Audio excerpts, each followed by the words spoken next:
आप सभी विद्यार्थी का स्वागत है आपके अपने चैनल एके क्लासेस में। तो आज हम लोग पढ़ने वाले हैं मैट्रिक फाइनल परीक्षा 2026 के लिए मोस्ट वीवी इम्पोर्टेंट ऑब्जेक्टिव क्वेश्चन, जो कि 2026 में यह सभी क्वेश्चन पूछा जाएगा। यह हमारा गारंटी है क्योंकि किताब से गेस किया गया यह ऑब्जेक्टिव प्रश्न है जो कि आपके फाइनल बोर्ड परीक्षा में बार बार पूछा जाता है।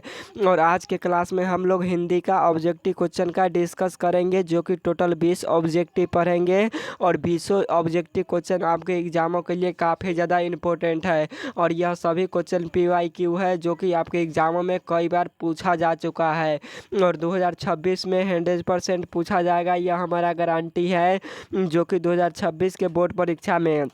और आप सभी विद्यार्थी बारीकी तरीके से सभी क्वेश्चन को जरूर पढ़ लीजिए क्योंकि इम्पोर्टेंट गेस किताब से चुनकर प्रश्न लाए गए हैं, वैसे प्रश्न जो आपके एग्जामों में क्वेश्चन बार बार पूछा जाता है। और उम्मीद है कि सभी क्वेश्चन आपको 100% समझ में आएगा। यह हिंदी का टोटल 20 ऑब्जेक्टिव क्वेश्चन, जो कि आप वीडियो को लास्ट तक यह 20 ऑब्जेक्टिव क्वेश्चन कर लेते हैं तो एक भी क्वेश्चन में आपका डाउट नहीं रहेगा और सभी क्वेश्चन समझ में आ जाएगा।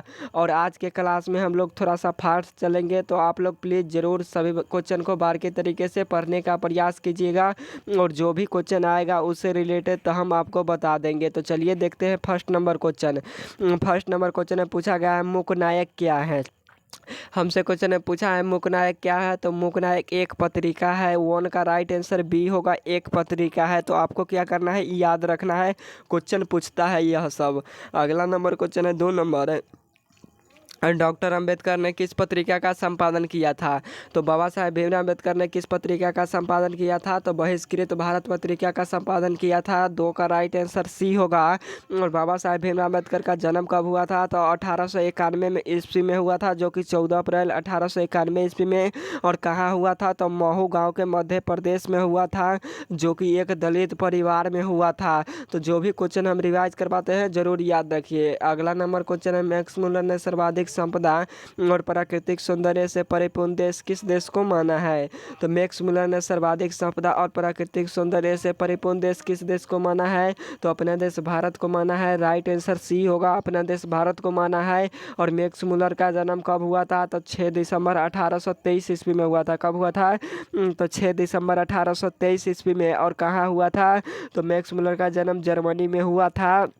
और मैक्स मुलर ने ही जर्मन भाषा में अनुवाद किया था कंठ और केन का, क्योंकि यह जर्मनी के रहने वाले थे। तो आपको याद रखना है, यह क्वेश्चन सभी आपके एग्जामों में बार बार पूछे जाते हैं। अगला नंबर क्वेश्चन है 4 नंबर, कंठ और केन आदि उपनिषदों का अनुवाद मैक्स मुलर ने किस भाषा में किया।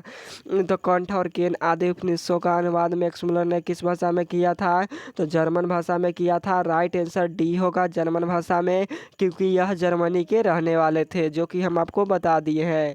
अगला नंबर क्वेश्चन की तरफ बढ़ते हैं। Next number question 5 number question में पूछा जाता है, आपके एग्जामों में यह सभी क्वेश्चन जरूर याद रखिएगा। चलिए देखते हैं इसका नेक्स्ट नंबर क्वेश्चन। अगला नंबर क्वेश्चन है बाबूजी के साथ बिरजू महाराज का आखिरी प्रोग्राम कहाँ था। तो बाबूजी के साथ बिरजू महाराज का आखिरी प्रोग्राम कहाँ था, तो मैनपुरी में था। 5 का राइट आंसर ए होगा, मैनपुरी में था। और बाबूजी के साथ बिरजू महाराज कौन सा नृत्य करते थे, तो कथक नृत्य करते थे। और कौन सा नृत्य करते थे, तो कथक नृत्य करते थे, जो कि बाबूजी के साथ कौन, तो बिरजू महाराज। और बिरजू महाराज जब 9.5 साल के हुए तो उनके पिताजी मर गए, यह क्वेश्चन पूछा जाता है।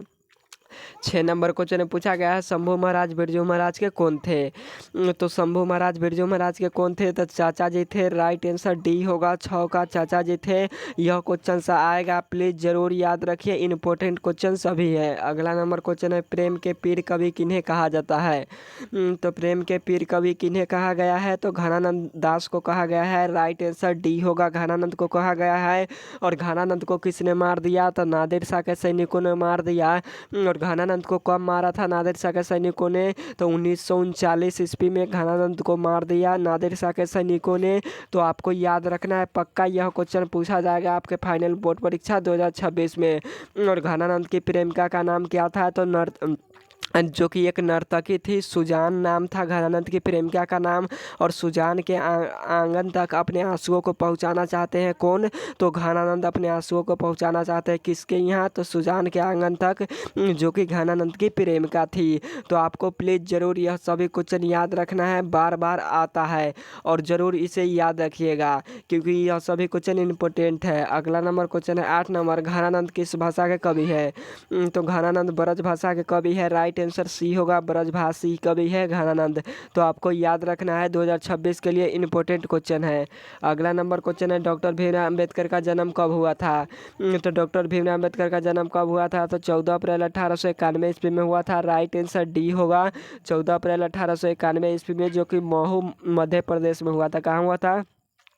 तो महू गांव के मध्य प्रदेश में, आपको याद रखना है। नेक्स्ट नंबर क्वेश्चन है बुद्धिज्म एंड हिज धम्मा के लेखक कौन है? तो कौन है? तो भीमराव अंबेडकर है। राइट आंसर डी होगा, डॉक्टर भीमराव अंबेडकर है। और डॉक्टर भीमराव अंबेडकर रचनात्मक या प्रेरणात्मक व्यक्ति कितने थे? तो टोटल 3 थे। कितने थे? तो 3 थे। तो आपको याद रखना है, यह क्वेश्चन पक्का पूछेगा आपके एग्जामों में। अगला नंबर क्वेश्चन है अक्षर ज्ञान कविता के रचनाकार कौन है? तो अक्षर ज्ञान कविता के रचनाकार कौन है? तो अनामिका है। राइट आंसर बी होगा, अनामिका है। अनामिका का जन्म मुजफ्फरपुर में हुआ था। तो आपको याद रखना है। 12 नंबर क्वेश्चन में पूछा गया है घर से लुढ़कता हुआ किस अक्षर को कहा गया है? तो घर से लुढ़कता हुआ किस अक्षर को कहा गया है? तो घ अक्षर को कहा गया है। राइट आंसर सी होगा, घ अक्षर को। और यह किस पाठ से लिया गया है? तो अक्षर ज्ञान कविता से लिया गया है, जिसके लेखक कौन है? तो अनामिका है। तो आपको याद रखना है।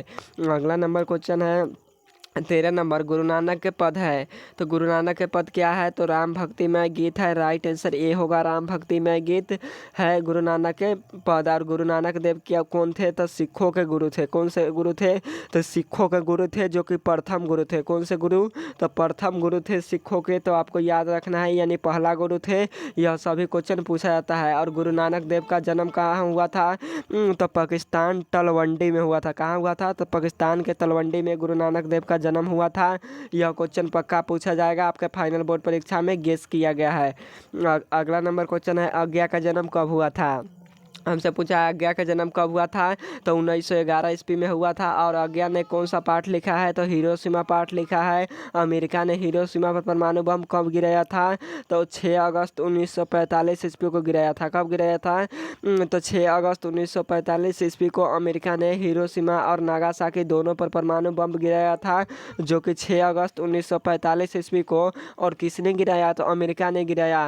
और हिरोशिमा कहाँ स्थित है? तो जापान में स्थित है, क्योंकि यह क्वेश्चन पूछा जाता है आपके फाइनल बोर्ड परीक्षाओं में। तो हिरोशिमा कहाँ स्थित है? तो जापान में स्थित है। तो जरूर इन्हें याद रखिएगा। अगला नंबर क्वेश्चन है नौबत खाने में विधा साहित्य की कौन सी विधा है? तो नौबत खाने में साहित्य की कौन सी विधा है? तो यह व्यक्ति चित्र है। राइट आंसर सी होगा, व्यक्ति चित्र है। अगला नंबर क्वेश्चन है नेक्स्ट नंबर 16 नंबर क्वेश्चन में पूछा गया है कि भारत माँ के श्रेष्ठ मुख की तुलना कवि ने किससे की है? तो भारत माँ की श्रेष्ठ मुख की तुलना कवि ने किससे किया है? तो छाया युक्त चंद्र से किया गया है। राइट आंसर हमारा क्या होगा? तो डी वाला होगा। 16 का राइट आंसर हमारा डी वाला होगा, क्योंकि छाया युक्त चंद्र से ने कवि ने किया है। तो आपको क्या करना है, सभी क्वेश्चन को याद रखना है। और आज के क्लास में टोटल 20 इंपॉर्टेंट ऑब्जेक्टिव क्वेश्चन, जो कि गेस किया गया सभी क्वेश्चन है आपके एग्जाम में पूछने वाला। यह सभी क्वेश्चन बार बार पूछता है, तो आपको याद रखना है। 16 का राइट आंसर क्या होगा? तो डी वाला होगा, छाया युक्त चंद्र से किया है। तो आपको याद रखना है। अगला नंबर क्वेश्चन की तरफ बढ़ते हैं। नेक्स्ट नंबर, ड के बिंदु को बालक क्या मानता है? तो जब हम लोग अंग लिखते हैं, हम लोग कुछ अंग इस प्रकार से लिखते हैं और उसके बगल में एक बिंदु देते हैं, तो यह बिंदु को बालक क्या कहता है? यानी छोटे बच्चा क्या कहता है? यह बिंदु जो है उसको क्या कहता है? तो उसका बेटा मानता है। क्या मानता है? तो बेटा मानता है। तो आपको याद रखना है, क्योंकि उसका बेटा मानता है ड के बिंदु को। तो आपको याद रखना है, जब हम लोग अंग लिखते हैं उसी बिंदु को, छोटे से बिंदु को। और आपसे पूछ देगा यह बड़ा वाला जो कि ड के रूप में है, तो ड को क्या मानता है? तो माँ मानता है। क्या मानता है? तो माँ मानता है ड को। तो आपको याद रखना है, पूछा जाता है। और यह किस पाठ से लिया गया है, तो अक्षर ज्ञान पाठ से लिया गया है। तो आपको याद रखना है क्योंकि यह सभी क्वेश्चन आते हैं आपके फाइनल बोर्ड परीक्षाओं में। अगला नंबर क्वेश्चन है 18 नंबर, बालक को आंसू कब छलक आते हैं। तो बालक को आंसू पहली विफलता पर छलक आते हैं। राइट आंसर डी होगा 18 का। आपको याद रखना है, पूछता है। अगला नंबर क्वेश्चन है विडंबना का अर्थ क्या होता है। तो विडंबना का अर्थ उपहास होता है और उपहास का अर्थ क्या होता है, तो मजाक होता है। तो उपहास का अर्थ भी मजाक होता है और विडंबना का अर्थ उपासना होता है। तो आपको याद रखना है।